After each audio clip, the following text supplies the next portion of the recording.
party has arrived. I'm Albert Kane from Blumhouse's Shockwave podcast. And I'm Rebecca Romijn from Blumhouse's Shockwave's podcast and Bangoria's Nightmare University.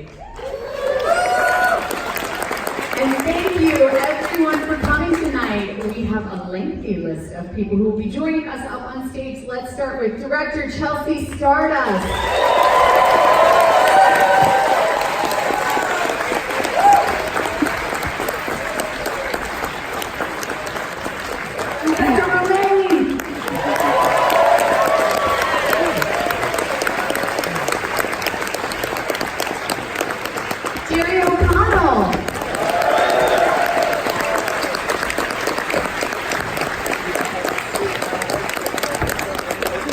Hayley Griffith.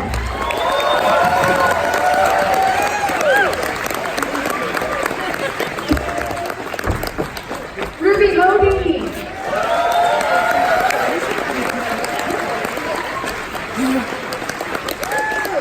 Arden Myrin.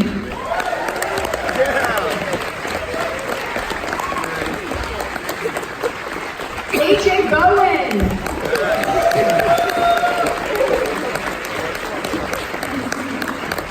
Jordan Ladd. Wow. Daniel Phillips.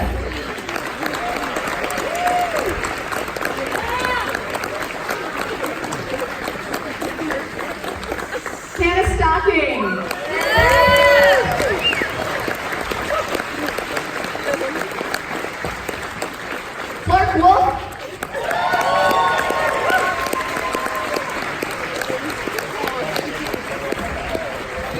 Producer Presmyk. And producer Goldworm.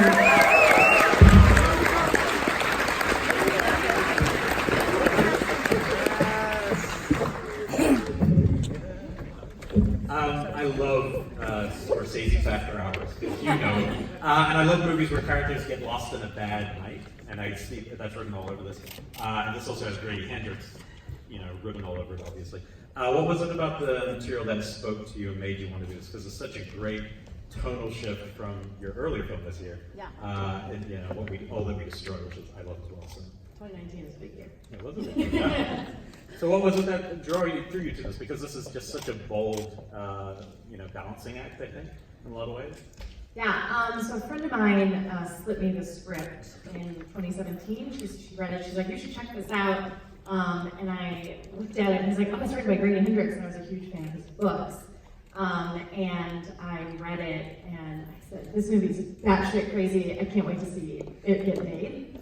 And then cut to last summer, Fangoria was looking for directors for Satanic Panic, and they reached out to my reps and said, we want to send it to Chelsea for her consideration. And I said, I know this script.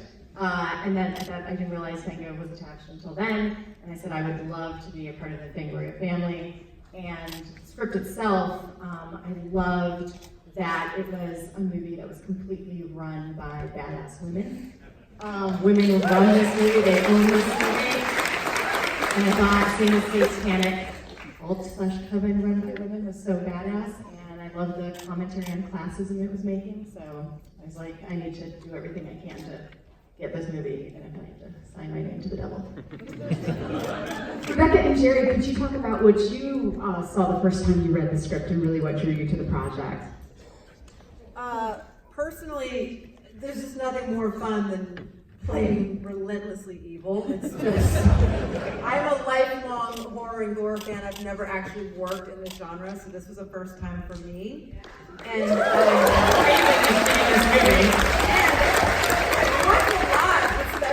but never practical effects, and it's such a huge difference working outside of CGI and with practical effects on set. It just adds a whole different level of energy to everything, and it was awesome being on this female-driven set, which always felt like a safe place to try things, and it was a blast. It's always fun working with Jerry.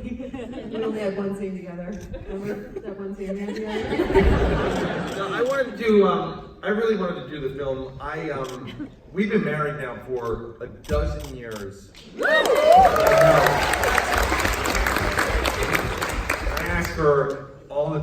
wanted to throat fist me. And she's always like, no, we can't do that. And I'm like, just do it, just throat fist me, just do it, let's just try it. Like, let's spice things up. And she's like, no, I don't want to. And then I read this script. And I looked at Rebecca and I said, you're gonna throat fist me.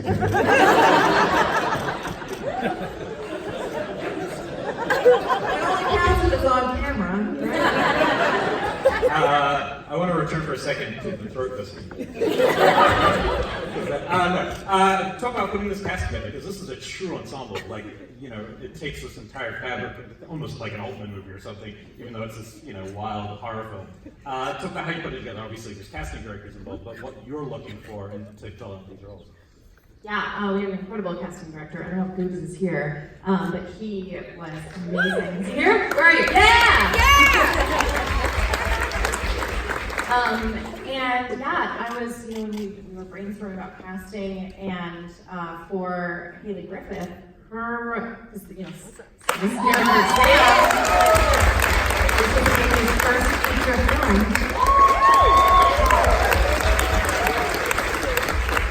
And her audition was a self-tape. She's based in New York, and you know, looking for Sam, and we had tons of auditions. We saw amazing people in LA and got incredible self-tapes. But when I saw hers, and I saw hers very early in the process, I thought, this is our Sam. It's her. It's got to be her. And it's so that we were going through the process and looking at lots of people, but we kept going back to her. And the producers agreed, and they're like, yes, this role is hers. So, and she did an awesome job. And Ruby Modine, I believe, was the first person to join the cast. And I knew her from my Blumhouse days, and from Happy Death Day, and obviously Shameless. And I was a huge fan. It's crazy because everyone on the stage I'm a huge fan of. And working with Arden, and then also AJ and Hannah. We have like four royalty on the stage, and Jeff, and Clarke Wolfe, and you know, it's so incredible when it's people whose work you watch and inspire you to be a filmmaker, and then you get to work with them, and it's fucking badass and amazing. For the other actors and actresses, I would love to hear a little bit about working with the practical effects. There's so much in this movie, and it's so over the top. I believe the term splatstick is applicable here. AJ, intestines out of mouth. Tell us. It was just another day at the office for me. It was one thing to like swallow a lot of that and keep it in my mouth and not gag on it, but to be doing that while somebody who I've been a big fan of their work for a very long time, like straddling me. It was just a really interesting way to meet someone that you're a fan of, and it's a really interesting way to get to know them, and then, you know, like met her husband earlier in that process. It was just a really weird night. I mean, at one point in time, you know, so it's like I die, which is pretty standard for me, and then all of a sudden a bunch of these people come in robes. Good job, everybody. And in the middle of it, I thought it was another character coming across the set in like a midriff. I just thought it was dad or the owner of the home, and then I found out the next day that it was Jerry O'Connell. I don't know why I was dressed that way, but it was working for me. Other than that, yeah, I mean, it was there are worse ways to make money and spend time.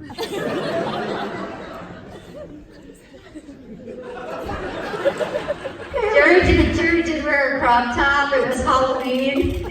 Jerry and his two, I believe they were like businessmen in Dallas. He was like crop tops. He was like, meet me at this restaurant, and he went to like a Walgreens and bought like University of Texas shirts.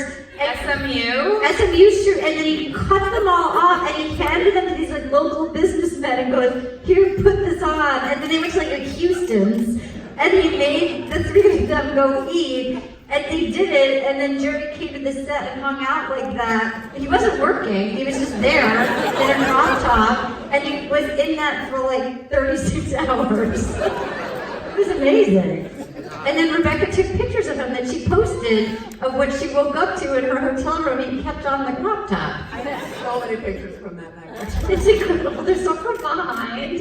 He's really tired. It's really good.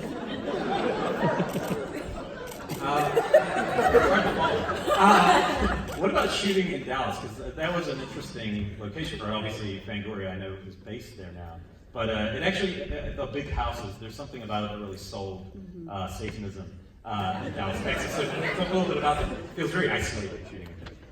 Yeah, yes, Fango was based in Dallas, and the houses we shot in were so incredible, and I don't know if we would have been able to do that in Los Angeles because everyone was so excited to have us filming there, whereas in LA, they're like, okay, you need to pay this much money, and it's a lot harder. But in Texas, they were, yeah, of course you can come film here. I believe a letter was written to USC for someone's son to help be able to shoot at one of the houses. Some bribery was going on. But that house, the main house where like the gates open, there's actually a water park in the backyard, like a full-on water park. It was insane. But yeah, Texas, it was awesome to shoot there. Yeah. From the producers, can you all talk about how you got involved in the project and what attracted you to it? I'm lucky enough to work with Grady Hendrix, which is wonderful. And so this was the first original that I'd seen from him, and we worked the script into a really good place, and then Dallas is a guy that I've known for years and years and years, and it's just sort of like matched up very nicely. So it was, it worked out really well. And it was lucky to find someone like Chelsea to come in and just sort of make this thing sing, because it's tough to do Grady's dialogue, and it was really, I don't know, it's a pretty amazing situation. Yeah.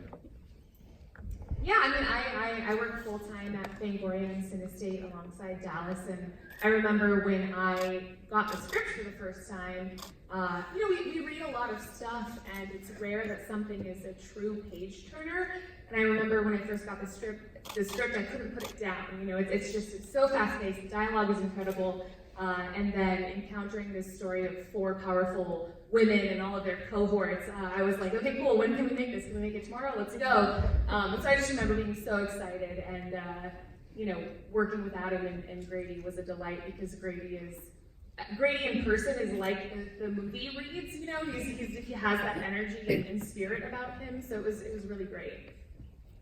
I did want to ask Hayley, this is your first feature, and you're holding this whole film together in a lot of ways with all these, wild personalities and wild characters, and you're like this wide-eyed kind of innocent who's, also got a badass core, which is cool. What was it like? Like basically being kind of the midpoint to all this craziness and kind of anchoring the film. Stressful as hell. I mean, in the beginning, like before I got there, it was just like panic attacks.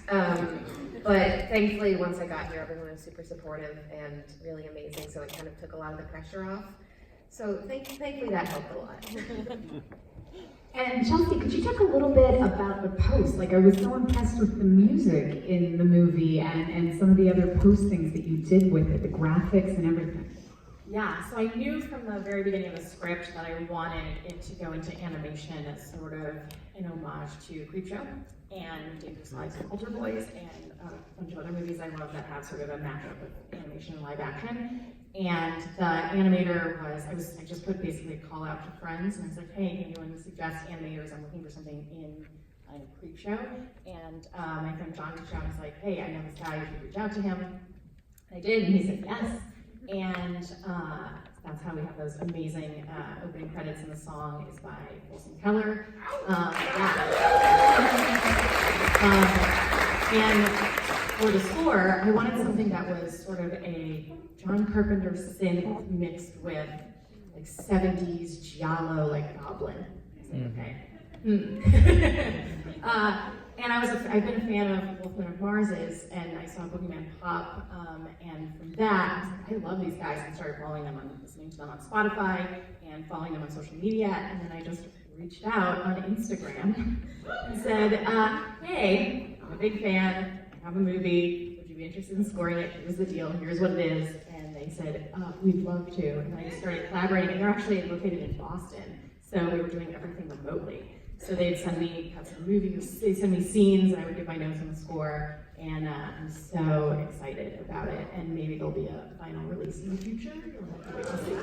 And if I could call out specifically our entire Post team, many of whom are here tonight. Stand Sound Post is here in LA, led by Jonathan Sheldon. Our colorist, Mark Todd Osborne, is here tonight. So thank you guys. It's not easy. It's not easy to make a low-budget movie look this good, and it's in large part due to them. So thank you guys. I do want to ask, because we've got a room full of hard nerds here. You mentioned a couple influences before, but did you have to, because this is a whack tone to pull off, right? So, and you're talking about movies that have done that before, like Society is a movie that I don't even know how that exists. But did you screen anything to any of the producers or key cast to kind of sell how you were envisioning this? And what were some of the other films that maybe you were pulling together?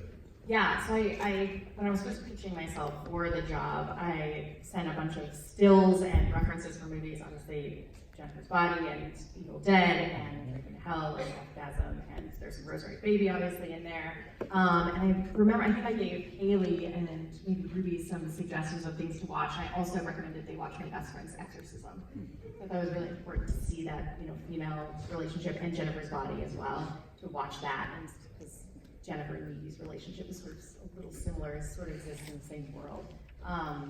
And yeah. Were there any 80s comedies, just not non-horror? Because I think the comic tone and timing is what's so great about it. Well, I'm a huge John Hughes fan, so I have Breakfast Club tattooed on my wrist. So so that's one of my big influences. So I obviously was rewatching his work and rewatching horror comedies too, and listening to director commentaries just to say, okay, like let's really look at this, because I really wanted to nail the tone. So this was not easy. And Rebecca, I know this is one of your first horror films, but were you a horror fan going into this?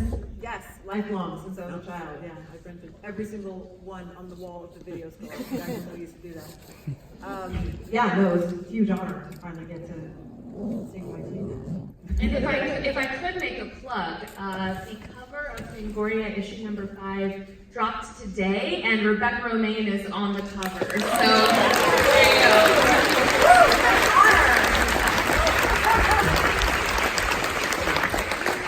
One thing, I saw this movie in Chicago at midnight when you were there, and it played gangbusters at midnight. So what is the future right now for the film? We're seeing LA premiere. Where is it headed? How can people see it? I remember you telling me what it was up against and why we need to fight. Yes. Well, seeing it in front of an audience, obviously there are so many amazing friends of mine in this audience right now, and filmmakers I love and admire, so thank you so much for being here on Friday night. It means the world to me. We are doing tons of festivals right now. Tomorrow we're playing Nevada City. We played Fright Fest on Monday, and we have, I think, 8 or 10 more to go. A ton more to go. So this film comes out on September 6th, theatrical, so it's day and date, theatrical, VOD, digital HD. That happens to also be the same day that It Chapter 2 comes out. But what I will say to that is, huge fan. I'm going to go see it for sure, but what I will say is, I hope horror is on the brain for everyone then, and remember to support the indie movies and to support alternate programming. And treat yourself to a weekend of double feature indie. Go see it and go see our movie, rent our movie. Please remember the smaller movies that are coming out too, that don't get everything that It Chapter 2 gets in terms of billboards and trailers and things like that. But I think horror will be on everyone's brain, so I think it'll actually work out quite well. Thank you guys so much for joining us tonight.